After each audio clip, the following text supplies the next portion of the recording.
खेलकूद हमारे जीवन का अभिन्न हिस्सा। पढ़ेगा इंडिया तो बढ़ेगा इंडिया। खेलेगा इंडिया तो जीतेगा इंडिया।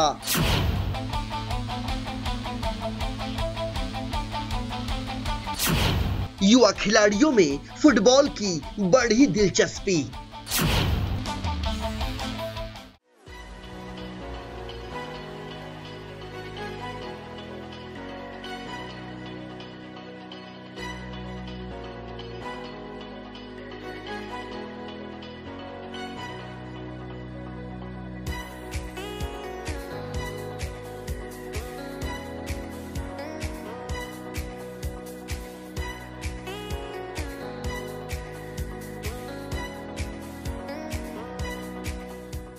पढ़ेगा इंडिया तो बढ़ेगा इंडिया।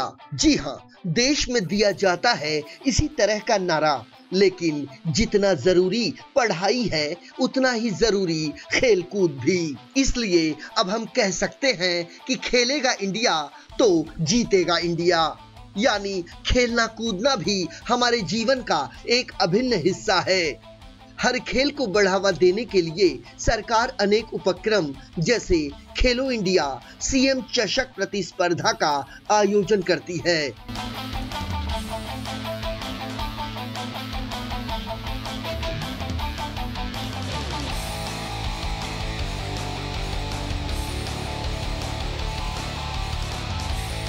लेकिन इस बार युवाओं को फुटबॉल खेल में प्रशिक्षित करने का बीड़ा उठाया है मलॉय सेनगुप्ता ने, ताकि फुटबॉल जगत में अंतर्राष्ट्रीय पटल पर भारत का नाम रोशन हो सके।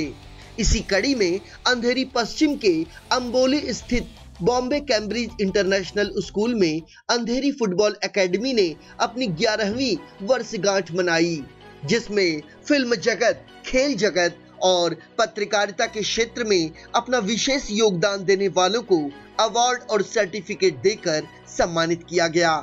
इस मौके पर ऑल इंडिया फुटबॉल फेडरेशन के उपाध्यक्ष Subrata Datta, FIFA football world cup के पहले भारतीय football referee Shankar Kamleshwaran, Bollywood अभिनेता अली असगर, हेतल पुनीवाला और इन24 न्यूज के कार्यकारी संपादक संजय मिश्रा को एकेडमी द्वारा सम्मान चिन्ह से नवाजा गया। अंधेरी फुटबॉल एकेडमी द्वारा सम्मानित सदस्यों के हाथों से उन युवा खिलाड़ियों का भी सम्मान किया गया जिन्होंने राष्ट्रीय और अंतर्राष्ट्रीय स्तर की फुटबॉल प्रतियोगिताओं में बेहतर प्रदर्शन किया। मैं फुटबॉल का इतना बड़ा फैन नहीं हूँ, पर मैं फुटबॉल को थोड़ा बहुत जो भी फुटबॉल के बारे में नॉलेज है वो मेरे बेटे के द्वारा मुझे मिल रहा है, बिकॉज वो बहुत बड़ा फ़ैन है। फ़ैन ऐसा है कि मतलब स्कूल की तरफ से भी वो रिप्रेजेंट कर रहा है, वो कोशिश भी कर रहा है। वो अलग अलग कुछ क्लब्स है जहाँ पर वो अपने आप को एनरोल किया है, जो वो उसको इतना शौक है फुटबॉल का। मतलब वो कहता है कि फुटबॉल इज़ माई रिलीजन। मतलब हमारे लिए, हम जब बड़े हुए और आज भी, एंड मोस्ट ऑफ मतलब मेरे ख्याल से मैक्सिमम इंडियंस जो है वो क्रिकेट के फ़ैन है। क्रिकेट हमारे लिए रिलीजन है, यू नो, ऐसा कहते हैं। पर अभी का ये जो जनरेशन है ये ऐसा टिल्ट आ गया है बिल्कुल। एंड जो फुटबॉल को भी मेरे ख्याल से इंटरनेशनल बोलो, हमारे यहाँ भी डोमेस्टिक भी, प्लस अभी जो अलग अलग जगह से जो सपोर्ट भी मिल रहा है, उसको प्रमोट भी किया जा रहा है। I think it's a big next big thing in India. मतलब एंड जैसे अभी वो सर ने बताया, हम कुछ 173 हमारे इंडिया की रैंकिंग थी फुटबॉल में, अब we have gone to 93। So it's a big achievement and I wish and I pray कि मेरा बेटा भी कुछ ऐसे यू नो इंडिया को रिप्रेजेंट करे। I think that will be the biggest achievement for me. Sir वो एक बहुत ही डिबेटेबल बात है ये, वेरी फ्रैंकली। मतलब एकेडमिक पॉइंट ऑफ व्यू से मैं भी मतलब 4 बजे बेटा आता है स्कूल से, इज़ इन 9th स्टैंडर्ड, 4:30 बजे एक ट्यूशन होता है, फिर वो करीबन 5:30-6 बजे तक चलता है। उसके बाद 7 बजे इमीडिएटली एक और ट्यूशन है, फिर वो मतलब 9 बजे तक उसकी हालत ऐसी खस्ता हो जाती है, ना वो स्पोर्ट्स कर पाता है, ना वो इज़ ऑलमोस्ट बिल्कुल ऐसे लगता है कि ख़त्म हो गई, उसकी शक्ति ख़त्म हो गई। हम अरे मेरे स्टाइल से कुछ नहीं, मतलब मैं आज यहाँ आया, अभी सब जो भी बात कर रहे थे, सडनली मुझे वो आमिर खान सर याद आ गए, बिल्कुल दंगल वाले, क्योंकि वो जो अपने बच्चे को बताते ना, देखो बड़े सिल्वर जीतोगे तो आज नहीं तो कल लोग तुम्हें भूल जावे, लेकिन गोल्ड जीतोगे तो मिसाल बनोगे, और मिसालें दी जाती है, भूली नहीं जाती। आइला मेरे को बहुत अच्छा लग रहा है, आपके बहुत प्राउड फील होता है मेरे को, वो तो उनको ही पता है। मेरा वाइफ को बहुत सपोर्ट है मेरा पीछे, एंड आई एम प्राउड जो मेरा वाइफ इतना सपोर्ट देता है मुझे। एकेडमी का शुरुआत सर ने किया था, 11 साल हो गया, अभी 11 साल कंप्लीट हुआ। सर का साथ ऑलवेज है, और अभी हमारे पास लगभग 500 ओवर स्टूडेंट है, एंड उम्मीद है आगे और भी बड़ा करेंगे।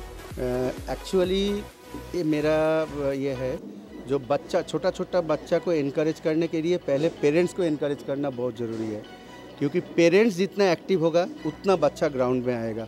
तो इस हिसाब से हमने पेरेंट्स को भी एक्टिव करने के लिए मैच किया था। आप लोग आए थे, देखा, मैच हुआ, अच्छा से हुआ। तो पेरेंट्स भी बहुत एक्टिव है हमारे एकेडमी में, क्योंकि पेरेंट्स जितना एक्टिव होगा उतना बच्चा ग्राउंड में आएगा।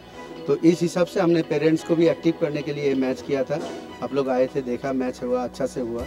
तो पेरेंट्स भी बहुत एक्टिव है हमारे एकेडमी में, तो उम्मीद है आगे बच्चा लोग भी बहुत एक्टिव। इंडियन फुटबॉल कितना पीछे था, अभी 97 रैंकिंग हो गया इंडियन फुटबॉल का। आगे 10 इयर्स में इंडिया ज़रूर फीफा रैंकिंग में अंडर 50 के अंदर आ जाएगा, एंड उम्मीद है अगले 5-10 साल में इंडिया टीम वर्ल्ड कप खेलेगा। Football is very popular amongst the young ones in our country. Especially they are following international football, as well as they are keen about Indian football.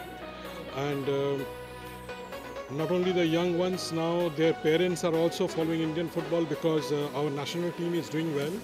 And All India Football Federation has given a lot of importance and attention to youth football development, grassroots football development. We have adopted, you can say, 10 states for football development, and there's a state football development program which is going on in 10 states, and one of them is Maharashtra. Baby leagues we have introduced in Maharashtra in a big way, and we have also accredited a number of football academies here, and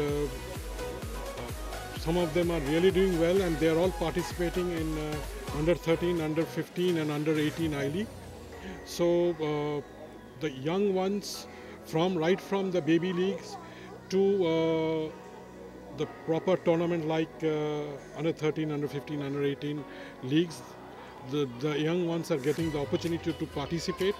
India needs this kind of academy to produce a potential player for future India. And All India Football Federation also recognized well for this academy. I hope the future is this academy and Indian players' future, and best wishes for in the future. Thank you very much. Sports is the most important thing. आज के ज़माने में अगर आप sports को इतना importance दे रहे हो, तो इसका मतलब है कि आप अपने अंदर की आवाज़ को सुन रहे हो। सो मैं यहाँ पर उपस्थित जितने भी लोग हैं उनको मैं ये मैसेज पहुँचाना चाहूँगा, जो कि मैंने ऊपर स्टेज पर से भी बोला कि एक 3 इडियट करके मूवी आई थी, जिसमें बोला गया था कि एक डायलॉग था उसमें कि वो करो जिसमें तुम्हारा टैलेंट है। सोचो अगर सचिन तेंदुलकर के फादर ने उसको ये बोला होता कि तू सिंगर बन जा, और लता मंगेशकर के फादर ने उसको ये बोला होता था कि तू फास्ट बॉलर बन जा, तो आज वो लोग कहाँ होते हैं। सक्सेस के पीछे मत भागो, एक्सीलेंस का पीछा करो, सक्सेस झक मार के पीछे आएगा। ये डायलॉग अपनी लाइफ में उतार लो, इसको बराबर अपनी लाइफ में बिल्कुल जमा दो, उसको टिका दो, क्योंकि ये जो है ना, ये आपकी लाइफ में आगे बढ़ने के लिए बहुत इंपॉर्टेंट है। कि आप स्टडी तो कर ही रहे हो, it's most important thing, study बहुत इंपॉर्टेंट है। साइमल्टेनियसली एक स्पोर्ट्स के लिए आपका अगर लगा हुआ है, उसे पहचानना और उसके ऊपर अमल करना और उसी राह पे चलना, इट्स अ बिग टास्क। ऊपर वाले का आपके ऊपर आशीर्वाद है, ये समझ के चलिए कि ऊपर वाले ने आपको एक स्पेशल गिफ्ट दिया हुआ है, जिसको आप लेके आगे चल सकते हो, सक्सेस हो सकते हो। तो प्लीज़ उस टैलेंट को पहचानिए, और जिस तरह से मिलोई सर ये एक मुहिम भिड़ी है उन्होंने एक फुटबॉल के लिए, तो मैं उनको बहुत ही कॉन्ग्रेचुलेट करना चाहूँगा। आगे आने वाली पीढ़ियों को भी जो इस फुटबॉल टीम के साथ जुड़ी हुई है, जो स्पोर्ट्स के साथ जुड़ी हुई है, उनको मैं सलाम करता हूँ, क्योंकि वो जो उनके अंदर है वो मेरे अंदर नहीं है। तो मुझे हमेशा ये लगता है कि होना चाहिए था, ये चीज़ एक होनी चाहिए थी, पर नहीं है। पर जो जिसके अंदर है वो पहचाने, यही बहुत बड़ी बात है। So I always appreciate this things. इस दौरान उन अभिभावकों को भी मुख्य अतिथियों के हाथों सम्मानित किया गया जिनका अंधेरी में आयोजित पेरेंट्स मैच में बेहतर प्रदर्शन रहा। जहां पढ़ाई से बच्चों का मानसिक विकास होता है, तो वहीं खेलकूद से शारीरिक विकास भी। ऐसे में सरकार भी खेलकूद के आयोजन को लेकर गंभीर रहती है। बहरहाल अंधेरी फुटबॉल एकेडमी के संस्थापक और senior football coach Malay Sen Gupta बच्चों को फुटबॉल खेल के टैलेंट को पिछले 11 सालों से प्रोत्साहित कर रहे हैं और उन्होंने आज के बच्चों में वो जोश और ऊर्जा भरने की जो कोशिश की है, वो आने वाले दिनों के लिए एक इतिहास साबित होगी। वीडियो जर्नलिस्ट देवानंद सिंह के साथ प्रदीप शर्मा, E24 न्यूज़, मुंबई।